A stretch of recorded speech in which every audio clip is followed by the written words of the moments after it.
Hello there. Welcome to our channel. Sit by the fire and listen to me tell you an old tale that explains why we honor camels so highly here in the Sahara. Once upon a time, a long, long time ago, there was a big caravan traveling through the desert. It had everything one would need for a long journey: food, water, weapons, and also a guide. But despite having everything they needed, the travelers still argued all the time. They would argue about where to stop for the night, how fast to travel during the day, and even how to best prepare their evening meals. All these silly arguments would make the trip longer and more tiring than it needed to be. One evening, while making camp, the headman of the caravan told his men that he wanted to find a shorter route to the next city. He told them he had heard rumors of a path through the desert that would cut 2 weeks off their journey. The men agreed this would be great, but they would have to leave early the next morning and travel without their guide. This man didn't like this idea, but the headman overruled him and said that he and his son would stay behind with the rest of the supplies, and that the next morning the others would return and tell them which way they should go. The next morning, the sun rose over the endless dunes, and the travelers prepared themselves for another hot day in the desert. As soon as the sun was high in the sky, they started their journey towards the west, hoping to find the shortcut rumored through the desert. They traveled all day and most of the night, drinking their water and eating their rations until finally the water ran out. It was then that the travelers knew that they were lost. While they looked around frantically trying to find a landmark they recognized, a young boy saw a small herd of camels in the distance. Excitedly, he told the others, but when they got closer, they saw that the camels had no riders and no one was around. Thinking quickly, the headman decided that they would use the camels to help them get out of the desert. They loaded up the camels with as much of their supplies as they could, especially water, and set off towards the east, hoping to find their guide. Now, if you've ever traveled in the desert, you know that once you start walking towards the east, you'll never run out of desert. So after a few days of walking, they were almost out of hope. The travelers walked and walked until even the strongest man couldn't take another step. And so they sat down on the ground, took off their packs, and waited for death to take them. It was at this moment that a woman riding on top of one of the camels approached them. She asked them if they were all right, and when they told her their story, she said, "Don't worry, I know a place where you can find water." On top of that, she told them she would ride one of the camels while they each took turns carrying the packs. The headman asked her, "How will you ride the camel and carry the packs at the same time?" To which she replied, "Because my camel is special.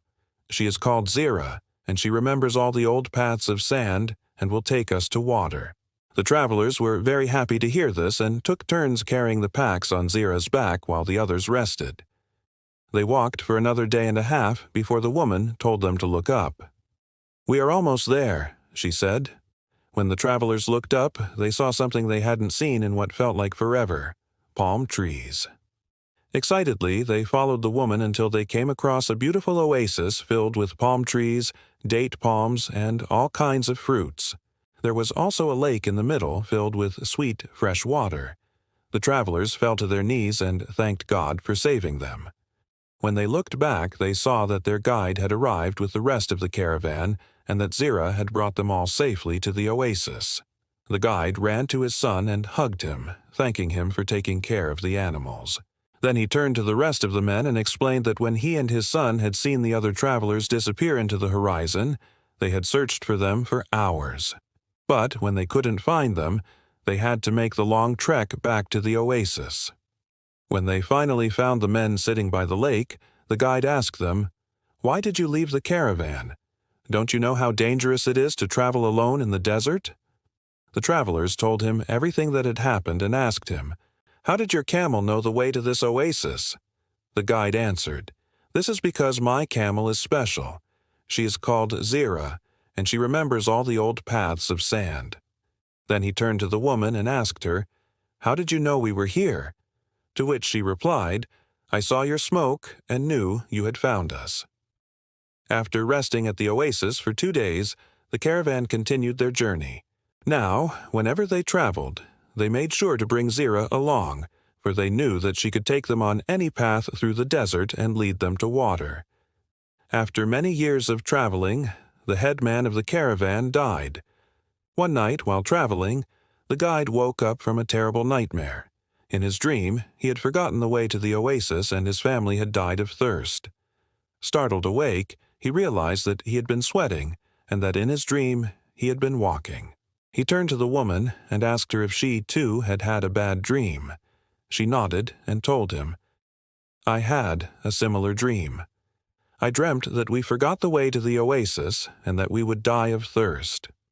She looked at the camels and said, "We have to do something about this. We can't afford to forget the way to the oasis." The guide nodded, understanding what she meant. Zira had carried the travelers for many years, and now her strength wasn't what it used to be. Also, they had never given her anything in return for all of her hard work. The travelers had always treated her like any other beast of burden. So the guide and the woman decided that they would give Zira a present that would make her feel appreciated.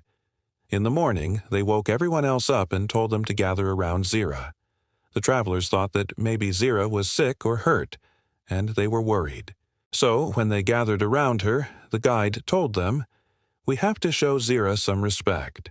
She has carried us through the desert for many years, and she has saved our lives more times than we can remember.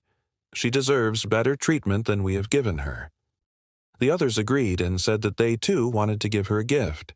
Together they decorated her with colorful fabrics and beads, and since they had no gold or precious stones to give her, they gave her sweet dates and delicious fruits.